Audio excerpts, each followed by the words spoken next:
यह कहानी उस वक्त की है जब देवता इंसानों के साथ रहा करते थे। उनकी उम्र हजारों साल की हुआ करती थी और वे इंसानों के ऊपर राज किया करते थे। मिस्र में यह दिखाया जाता है कि हवा का देवता जिसका नाम हॉरस है, आज इसकी ताजपोशी है। पूरा मिस्र इस बात की खुशियां मना रहा होता है। सब के सब उसकी ताजपोशी देखने के लिए आते हैं। जब हॉरस के पिता ताज रखने वाले होते हैं, तभी वहां पर एक और देवता आता है जो रेगिस्तान का देवता होता है, और यह हॉरस का चाचा है। वो हॉरस को एक उपहार देता है। वो अपने भतीजे को कहता है कि इस बिगुल को बजाओ। जैसे ही वो बिगुल को बजाता है, यहाँ पर बहुत सारे सैनिक आ जाते हैं और वे इस जगह को चारों तरफ से घेर लेते हैं। यह सभी सैनिक रेगिस्तान के देवता के हैं। इसके बाद वो हॉरस के पिता को मार देता है। साथ ही साथ यहाँ पर जितने भी देवता होते हैं, उन सब को कहता है कि जो मेरे आगे नहीं झुकेगा वो सब मारे जाएंगे। इसलिए सबके सब देवता उसके आगे झुक जाते हैं।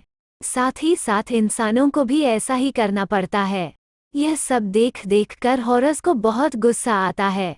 वो अपना रूप बदल लेता है और अपने चाचा से लड़ना शुरू करता है, लेकिन वो उनसे जीत नहीं पाता और रेगिस्तान के देवता अपने भतीजे की दोनों आंखें निकाल लेते हैं। वो अपने भतीजे को जिंदगी भर अंधकार में जीने के लिए छोड़ देते हैं। धीरे धीरे वक्त बीतता है। अब इंसानों की और पूरे मिस्र की हालत खराब हो चुकी है, क्योंकि रेगिस्तान के देवता एक अच्छे राजा नहीं हैं, क्योंकि वो इंसानों पर जुल्म करता है। मिस्र देश में एक चोर को दिखाया जाता है जो कि एक इंसान है। यह बहुत ही शातिर चोर होता है।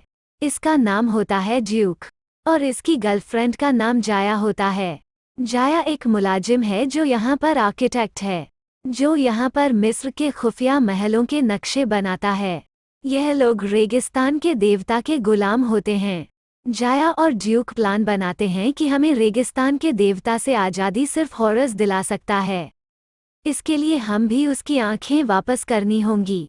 इसके बाद वो ड्यूक को दिखाती है कि आज रेगिस्तान के देवता के लोग खजाना लूट कर लाए हैं। वहीं पर हॉरस की आंख भी है। जाया उसे बहुत सारे नक्शे दिखाती है ताकि ड्यूक को अंदर जाने की सही रास्ते पता चल जाए। ड्यूक किसी भी तरह खजाने की ट्रॉली में बैठ जाता है। जब खजाने को अंदर डाला जाता है तो ड्यूक भी उसके साथ अंदर चला जाता है। अंदर एक भूल भुलैया है, एक पहेली की तरह है। किसी भी कदम पर मौत मिल सकती है। यहाँ पर लोहे के बड़े बड़े योद्धा होते हैं जो कई बार ड्यूक के ऊपर हमला भी करते हैं, लेकिन ड्यूक किसी भी तरह हॉरस के आंख तक पहुँच जाता है। लेकिन यहाँ पर एक ही आंख होती है। जब वो आंख लेकर जाया के पास जाता है, जाया जिसके गुलाम होती है, वो और उसके आदमी चारों तरफ से दोनों को घेर लेते हैं, क्योंकि उन्हें पता चल गया होता है कि उन्होंने खजाने के नक्शे को चुराया है। वो ड्यूक से पूछता है कि तुमने हमारे राजा के खजाने से क्या चुराया है। ड्यूक उस आदमी को एक बेशकीमती जेवर दिखाता है और कहता है कि मैं यह जेवर चुराने के लिए गया था। वो आदमी जेवर ले लेता है और अपने आदमियों से कहता है कि इन दोनों को भेड़ियों को खिला दो। तभी ड्यूक उस आँख को निकालता है। उसमें बहुत ज्यादा रोशनी होती है जिसे सबकी आंखें चौंधिया जाती है। ड्यूक अपनी महबूबा को लेकर वहां से निकल जाता है। इससे पहले कि दोनों भाग पाते हैं, आर्टटैक एक तीर चलाता है जो जाया को लग जाता है। वो बुरी तरह से जख्मी हो जाती है। ड्यूक उसे लेकर एक मंदिर तक पहुंच जाता है जिसके अंदर हॉरस रहता है। ड्यूक हॉरस को उसकी आंखें देने के बदले में वो जाया को बचाने की शर्त रखता है। ड्यूक की बात सुनकर हॉरस को गुस्सा आ जाता है कि वो एक मामूली सा इंसान होकर मेरे सामने शर्तें रख रहा है। इस बात की वजह से वो फाइट भी करता है, मगर हर बार ड्यूक बच जाता है और वो और इसको उसकी आंख भी नहीं देता, और इसने अपनी आंख तो वापस लेने की थी ना, इसीलिए हॉरस उसकी बात मान जाता है। हॉरस जो हवाओं का देवता है, वो पूरी कोशिश करता है कि वो जाया को जिंदा कर दे, लेकिन वो नहीं कर पाता। तभी वहां पर यमराज का दूत प्रकट होता है। वो जाया की आत्मा को उसके शरीर से निकाल लेता है। वो उसकी आत्मा से पूछता है कि तुम मुझे क्या दे सकती हो। जाया के पास देने के लिए कुछ भी नहीं है। इस वक्त में यह दिखाया गया है कि जो इंसान मरने के बाद दूध को सोना देता है वही पुनर्जन्म ले पाता है, और जाया के पास ऐसा कुछ भी नहीं है। इसके बाद यमराज उसकी आत्मा को ले जाता है। ड्यूक इस बात से दुखी हो जाता है। वो होरिस की आंख लौटाए बिना जाने लगता है, लेकिन होरिस उसे पकड़ लेता है। ड्यूक को होरिस की एक आंख लौटानी पड़ती है। अब होरिस देख सकता है। वो ड्यूक से पूछता है कि मेरी दूसरी आंख कहाँ है। ड्यूक कहता है कि दूसरी आंख मेरे पास नहीं है, मेरे पास तो आपके सिर्फ एक ही आंख थी। आपकी दूसरी आंख सेट की पिरामिड में है और मैं वहां का सारा रास्ता जानता हूँ। यह सुनकर होरिस एक बात बताता है, तुम्हारी दोस्त की सोल हमेशा के लिए नहीं गई, बल्कि उसकी सोल को अलग अलग रास्तों से गुजारना है। उसकी सोल में फाइनल रास्ते से भी गुजरना है। इसमें भी कुछ दिन तो लग ही जाएंगे। अगर मुझे मेरी दूसरी आंख में मिल गई तो मेरी पावर वापस आ जाएगी। मैं फिर से गॉड बन जाऊंगा। मैं तुम्हारी दोस्त की जान बचाकर वापस ले आऊंगा। यहाँ पर यह लोग आपस में डील कर लेते हैं, यानी ड्यूक होरिस को उसकी आंख लाकर देगा। इसके बदले में होरिस ड्यूक को जाया लौटा देगा। उस लड़की की डेड बॉडी को एक सेफ जगह पर रख देते हैं, क्योंकि उसने कहा होता है कि इस बॉडी में वापस आत्मा को ले आएगा। यहाँ पर होरिस यह भी डिसाइड करता है कि वो अंकल से उसके किए का बदला जरूर लेगा। अपनी अंकल को जान से मार डालेगा, और वो दोनों अपने मिशन के लिए वहां से निकल जाते हैं। वहीं दूसरी तरफ रेगिस्तान के देवता को पता चल जाता है कि होरिस को उसकी एक आंख मिल चुकी है। इसमें एक इंसान ने उसकी मदद की है, इसलिए वो अपने लोगों को दोनों को मारने के लिए भेजता है। होरिस और ड्यूक दोनों एक ऊंचे पहाड़ पर जाते हैं। वो ड्यूक होरिस से पूछता है कि आप कहाँ पर जा रहे हैं। इस पर होरिस जवाब देता है कि मैं अपनी ग्रैंडफादर से मिलने जा रहा हूँ, उनसे मदद मांगने जा रहा हूँ। होरिस अपने दादाजी की आराधना करता है तो उसका रूप बदल जाता है। उसके पंख आ जाते हैं। वो अपने गॉड वाले रूप में आ जाता है और अब उड़ भी सकता था, और उड़ता हुआ वो आसमानों में चला जाता है। दोनों सूर्य देवता के पास पहुंच जाते हैं। इसके ग्रैंडफादर असल में सूर्य देवता थे। यह वो जगह थी जहां से दुनिया की हर चीज पैदा होती है।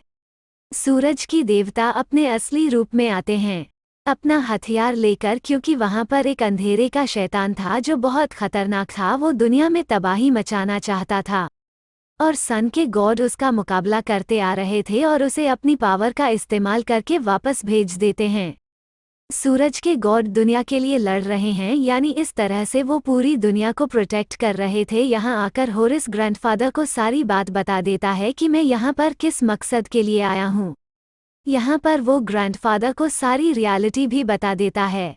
उसी ने मेरे पिता को मारा था और मेरी दोनों आंखों में निकाली थी, और उसने मिस्र पर कब्जा कर लिया है, गुलामी का दौर बना दिया है।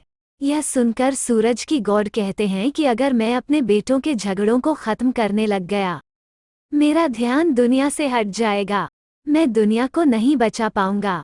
होरिस ग्रैंडफादर से उस जगह के पानी की डिमांड करता है, और वो कोई आम पानी नहीं था, बल्कि उसमें मैजिकल पावर थी, और यही वो पानी था जिसे दुनिया की हर चीज क्रिएट होती है। उसमें इंसान, जानवर, सब कुछ शामिल थे। सूरज देवता होरिस को पानी दे देते हैं। इसके बाद होरिस इस पानी को लेकर वापस दुनिया में आ जाता है, लेकिन जैसे ही वो जमीन पर आता है, उसका गॉड वाला रूप खत्म हो जाता है, उसकी शक्तियां खत्म हो जाती हैं। होरिस अपने गॉड वाले रूप में आ सकता है जब उसकी दोनों आंखें हो, क्योंकि आंखों की वजह से ही वो पावरफुल है, वरना तो वो कमजोर है। इन पर रेगिस्तान के देवता के दूत ड्यूक होरिस पर हमला कर देते हैं। हालांकि होरिस सबको मार देता है, लेकिन एक दूत पीछे से उन पर हमला करता है, जिससे होरिस झरने से नीचे गिर जाता है। ड्यूक भी उसके साथ कूद जाता है। होरिस अपना हथियार खोल लेता है। इस तरह से इन दोनों की जान बच जाती है। और यहाँ पर हम यह जान पाते हैं कि होरिस होली वाटर अपने साथ क्यों लाया था, क्योंकि इस दुनिया में एक पिरामिड है जिसके अंदर आग है, और होरिस का मानना था कि पिरामिड की आग मदद सेट को पावर मिलती है, और होरिस इस होली वाटर को उस आग में फेंकेगा तो सेट की पावर कम हो जाएंगी, जिससे होरिस अपना बदला ले पाएगा। और झरने से निकलने के बाद होरिस कहता है कि अब वो अपने खूंखार शिकारियों को भेजेगा। होता भी ऐसा ही है। सीन में दो औरतें दिखाई जाती हैं जिन्हें सेठ ने भेजा था, जो बहुत खतरनाक थी क्योंकि वो बहुत बड़े बड़े सांप जैसी दिखने वाली मॉन्स्टर की सवारी करती थी और खुद रेगिस्तान का देवता प्यार की देवी के पास जाता है। वो आत्माओं की दुनिया में भी जा चुकी है। कभी वो मुर्दों के सलाहकार हुआ करती थी। रेगिस्तान का देवता चाहता है कि वो उसे मुर्दों की दुनिया में ले जाए। वो मुर्दों की दुनिया को भी जीतना चाहता है। वो पूरी दुनिया पर कब्जा करना चाहता है। प्यार की देवी कहती है कि तुम यह सब करने के लिए मत सोचो जो तुम कभी नहीं कर सकते। जहाँ पर प्यार की देवी को यह भी पता चलता है कि हॉरेस की आंखें आ चुकी हैं। अब उसे पता है कि रेगिस्तान का देवता उसे नहीं छोड़ेगा। इससे पहले कि वो प्यार की देवी को पकड़ता, इसके हाथ में एक कड़ा होता है। जैसे ही वो उस कड़े को निकालती है, वो मुर्दों की दुनिया में चली जाती है। इससे पहले कि वो मुर्दों की दुनिया में पूरी तरह से जाती है, वो अपने हाथ के कड़े को दोबारा से पहन लेती है और मुर्दों की दुनिया से बाहर निकल जाती है। इस तरह से वो रेगिस्तान के देवता से बच जाती है। दरअसल उसके हाथ में जब तक यह कड़ा है, कोई भी मुर्दा उसका कुछ नहीं बिगाड़ सकता।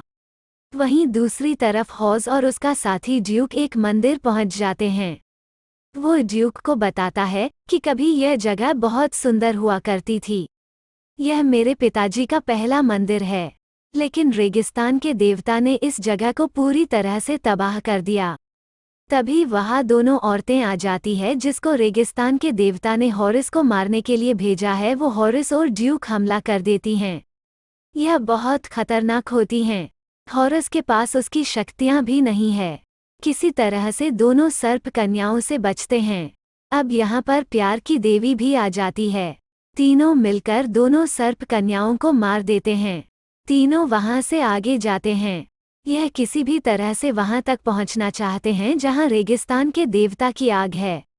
वो जगह एक पिरामिड के अंदर है, लेकिन उसके अंदर जाने का रास्ता आसान नहीं है। लेकिन ड्यूक में नक्शा देखा होता है, वो उन्हें वहाँ तक ले जा सकता है। लेकिन प्यार की देवी कहती है कि अगर तुम वहाँ तक पहुँच भी गए तब भी तुम उसकी आँख तक नहीं पहुँच सकते।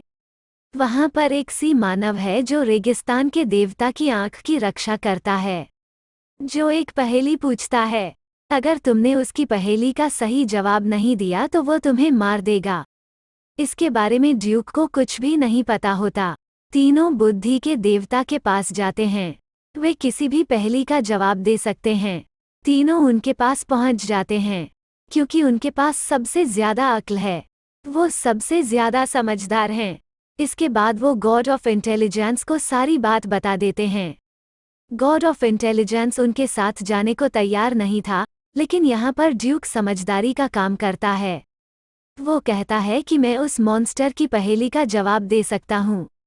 इस पर गॉड ऑफ इंटेलिजेंस कहता है कि नहीं, तुम उसका जवाब नहीं दे सकते क्योंकि वो काफ़ी मुश्किल सवाल पूछता है और देखना तुम जवाब नहीं दोगे और वो तुम्हें मार देगा। उस पर वो कहता है कि ठीक है, वो मुझे मार देंगे, लेकिन मैं उन्हें एक बात ज़रूर बताऊंगा कि मैं गॉड ऑफ इंटेलिजेंस के पास गया था, लेकिन गॉड ऑफ इंटेलिजेंस डर रहा था। इस तरह का जवाब देने से भी किसी भी गॉड के लिए एक इंसल्ट वाली बात है। इसीलिए गॉड ऑफ इंटेलिजेंस को उनका साथ देने के लिए तैयार हो जाते हैं और उनके सफ़र पर निकल पड़ते हैं। लेकिन रास्ते में ही प्यार की देवी को ड्यूक और हॉज की डील के बारे में पता चल जाता। प्यार की देवी को जब यह पता चलता है कि हॉज ने ड्यूक को यह कहा है कि वो उसकी प्रेमिका की आत्मा को वापस लाएगा और उसे इस दुनिया में जिंदा कर देगा, वो हॉरिस से कहती है कि तुमने ऐसा क्यों कहा, तुम जानते हो ऐसा तुम नहीं कर सकते। प्यार की देवी को यह बात बुरी लगती है क्योंकि हॉज सिर्फ ड्यूक को इस्तेमाल कर रहा था। इस बात से प्यार की देवी को बहुत दुख होता है। कोई भी गॉड ऐसी हरकत करता हुआ अच्छा नहीं लगता। प्यार की देवी ड्यूक के पास जाती है। वो उसकी प्रेमिका को मुर्दों की दुनिया में दिखाती है। प्यार की देवी ड्यूक से पूछती है कि क्या तुम अपनी दोस्त से बात करना चाहते हो, क्योंकि प्यार की देवी का कंगन मरी हुई लोगों की दुनिया से कांटेक्ट करवा सकता था और इसी वजह से ड्यूक अपनी दोस्त से बात करता है। वो दोस्त से कहता है कि तुम फिक्र मत करो। ड्यूक उसे यकीन दिलाता है कि मैं तुम्हें वापस लेकर आऊँगा क्योंकि मैं हॉरिस की मदद कर रहा हूँ। अब चारों उस पिरामिड के सामने पहुँच जाते हैं। यहाँ पर इन्हें कोई दरवाज़ा नहीं दिख रहा होता, लेकिन ड्यूक कहता है कि मुझे दरवाजा पता है। हालांकि उसे दरवाजे के बारे में नहीं पता होता। उसे बस इतना पता होता है कि अंदर एक बहुत बड़ा घुमाने वाला है जिससे दरवाजे खुल जाते हैं। फिर भी वो दो पत्थरों के बीच में कूद जाता है। बहुत संघर्ष करने के बाद वो उस व्हील तक पहुंच जाता है। उसे घुमाने के बाद पिरामिड में जितनी भी हलचल हो रही होती हैं सब शांत हो जाती हैं। तीनों अब अंदर आ जाते हैं। यह सिंह मानव के सामने पहुंच जाते हैं। सिंह मानव से पहेली पूछता है, ना तो मैं था और ना मैं हमेशा रहूंगा। ना तो मुझे कभी किसी ने देखा है और ना ही कोई कभी देख पाएगा। लेकिन फिर भी हम जिंदा चीज मुझ पर बिलीव करती, तो जल्दी से बताओ क्या हूँ मैं और क्या नाम है मेरा। बुद्धि के देवता इसका बहुत आसानी से जवाब देते हैं। वे कहते हैं कि तुम अनुशासन हो, लेकिन यह जवाब गलत होता है। सिंह मानव इन पर हमला कर देता है। इसके बाद वो एक और जवाब देते हैं कि तुम पवित्रता हो, लेकिन यह जवाब भी गलत होता है। अब सिंह मानव के मजबूत हाथों के नीचे होरिस दब रहा होता है। तभी बुद्धि के देवता कहते हैं कि तुम्हारी पहेली का जवाब है कल। यह जवाब सही होता है, इसलिए वे उन्हें आगे जाने की अनुमति दे देते हैं। यह अब सब आँख तक पहुंच जाते हैं। इससे पहले कि ड्यूक आग में रचना की पानी डालता, यहाँ पर एक शिकंजा खुलता है और हॉरस उसमें बंद हो जाता है। और तब वहाँ पर खुद सेट आता है और यहाँ पर हम यह जान पाते हैं कि सब कुछ सेट का ही प्लान था। उसने उन लोगों के साथ ट्रिक की थी। वो बुद्धि के देवता के सिर से दिमाग को निकाल लेता है। वो कहता है कि मुझे इसकी सख्त ज़रूरत थी। ड्यूक यहाँ पर मौका देखकर रचना के पानी को उठा लेता है। वो उस पानी को आग में डालने वाला होता है। तभी सेट उसे एक ताबीज दिखाते हैं। यह ताबीज उसने उसकी प्रेमिका के शरीर से निकाला था, यानी कि उसकी डेड बॉडी अब सेट के पास है। इसलिए ड्यूक रुक जाता है। वो ड्यूक को यह भी बताता है कि तुमसे हॉरस ने झूठ बोला है। वो तुम्हारी प्रेमिका को जिंदा नहीं कर सकता। अब ड्यूक को सारी सच्चाई पता चल जाती है। सेट रचना के पानी को नष्ट कर देता है, यहाँ पर सबको मरने के लिए छोड़ देता है और वहां से निकल जाता है। अगले ही पल पूरा पिरामिड गिरना शुरू हो जाता है, लेकिन हॉरस दोनों को बचा लेता है। वही रेगिस्तान के देवता के पास बुद्धि के देवता का दिमाग है। अब वो एक नए अवतार में आता है। वो दिमाग अपने सिर के अंदर फिट करवा देता है। इसके बाद वो अपने पिताजी से मिलने जाता है। सेट यहाँ पर भी किसी गलत इरादे से आया था, क्योंकि वो अपने फादर की हत्या करना चाहता था। वो फादर पर अटैक कर देता है और उनसे उनका वो हथियार भी ले लेता है। अब अंधेरे का शैतान हमेशा के लिए कंट्रोल से बाहर हो जाएगा और दुनिया में आकर तबाही मचा देगा। इसके बाद सेट और सूर्य के देवता में लड़ाई शुरू हो जाती है। बुद्धि के देवता का दिमाग उसके पास होने की वजह से वो बहुत चालाक हो गया है, इसलिए उसके पिताजी उससे जीत नहीं पाते हैं और सेट उनका शस्त्र उनसे छीनकर उन पर हमला कर देता है, जिससे वो अपनी दुनिया से नीचे गिर जाते हैं। वहीं दूसरी तरफ ड्यूक को सच्चाई का पता चल गया है। यहाँ पर प्यार की देवी चाहती हैं कि ड्यूक अपनी प्रेमिका से आखिरी बार मिले, इसलिए वो यमराज के दूत को बुलाती हैं। वो उसे पूछती है कि क्या ड्यूक मुर्दों की दुनिया में जा सकता है ताकि वो अपनी प्रेमिका से मिल सके। वो कहता है कि इसके लिए बहुत बड़ी कीमत चुकानी होगी। प्यार की देवी अपना कड़ा दूत को देने लगती हैं। हॉरस ऐसा करने से मना करता है, क्योंकि प्यार की देवी कड़ा निकालने से मुर्दों की दुनिया में हमेशा के लिए चली जाएगी।